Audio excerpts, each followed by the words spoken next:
You are welcome to this channel. Don't forget to like, to share, and also to subscribe. In the news today, Natasha, she is doing everything to ensure it doesn't have effect on her people. It's not enough. Maman. The recent suspension of Senator Natasha Akpabio has ignited a wave of apprehension among her constituents in Kogi Central, with a prominent civil society group voicing concerns about the potential long-term impact on the region's development.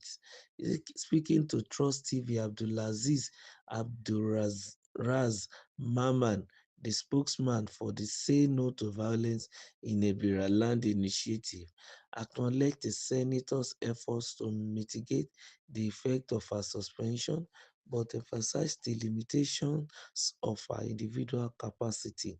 She is doing everything to ensure that she does not have a direct effect on her people, but that is not enough. Mama stated, as an individual, you can only do to a certain extent. Mama's word echoed the sentiment of many who believe that the suspension, which removes Akpoti-Uduaghan from her official legislative duties, will inevitably hinder her ability to deliver on her campaign promises. While the senator has reportedly continued to engage with her constituents and address their concerns through unofficial channels, the lack of access to the former legislative and executive frameworks severely curtails her influence. A senator's role extends far beyond personal outreach. It involves sponsoring bills, advocating for federal projects, and leveraging parliamentary privileges to attract investment and resources to their constituency. These are all functions that a suspended senator cannot perform. The absence of a strong voice representing Kogi Central at the national level could translate into missed opportunities for infrastructure development, job creation, and social welfare programs. The Say No to Violence in Ibira Land initiative, which has been at the forefront of promoting peace and stability in the region, is particularly worried about the suspension's effect on ongoing community-based projects. They argue that the void created by the senator's absence could be exploited by elements seeking to sow discord and unrest. Mama's call for a swift resolution to the matter reflect a widespread desire among the constituents to see their elected representative reinstated and empowered to continue our work for the people of Kogi Central. Here is another voice from Kogi Central making a case for Senator Natasha. And the point of Mr. Maman is the fact that whatever Natasha is doing on her own, as a result of the fact that she doesn't want her constituents to feel that she's not fully in Senate, that whatever she's doing is never enough, because handing out issues within the senatorial district is not the only legislative function that the woman has. And not only that, her influence in political discourse, national issues is also important.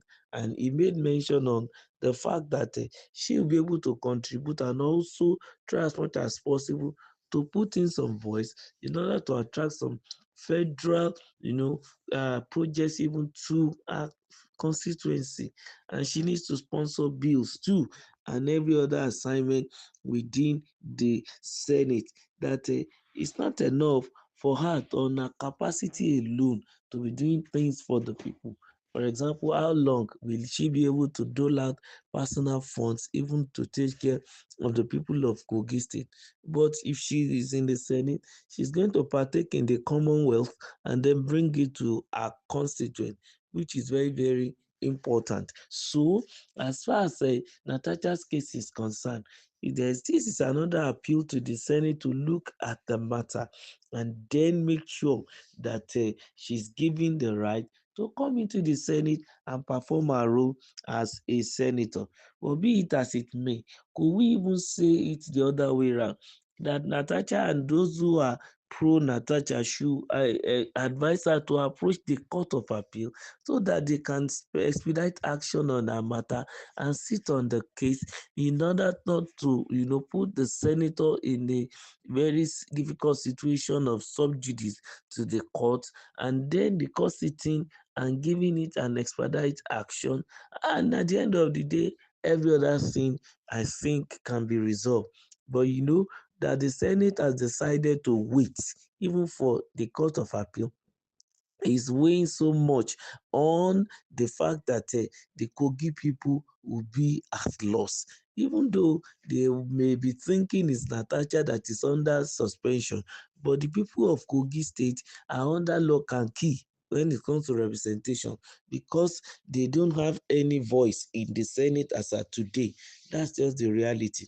Even if Natasha is trying not to allow anything to hinder her ability to deliver her campaign promises, to the people, yes, but she needs to continue to engage within the Senate too. Very, very important. And in the large extent, everybody knows that Kogi Central will have been at a loss in the last 6 months. Whatever is being done within the Senate, and let me use the word being shared to different constituents, their own will not be as much if at all they send to them, because nobody is within their vicinity or their environment to come in and see how it is being done and how it is being divided. You can't complain. Whatever is given to you is what you are going to take. And the irony of it is that who will even bring it to them?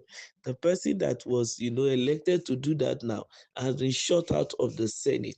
I think Nigerians should have certain understanding, I mean the Senate, that they are making the laws. The laws are for the people. The people are not supposed to be for the laws. But if we now put the people under the law and make them slaves to the law, then to a large extent, what have they done? They have just succeeded in shooting themselves in the leg. Who are they representing now? If they want the law to be suitable only for the sake of the law, not that for it to suit, the well-being of our society, which is the major reason and function of the law. And I think to a large extent too, more people can come out and begin to, hear their views, raise their voices as regards this matter, so that we will need to understand whether it is the Court of Appeal that will have to sit on time so as to make do with what the Senate is looking for, or probably it's the Senate that may have to adjust their own ruling if there is any room for that, as regards not being subjudicing, I mean the court, and then they'll be able to accommodate and allow the senator to come in. But be it as it may, we are still keeping our fingers crossed. We are looking at how events are unfolding as regards Senator Natasha. Keep coming to our channel. Give us your thumbs up. Make sure you like and please share. Thank you very much. Don't forget also to subscribe.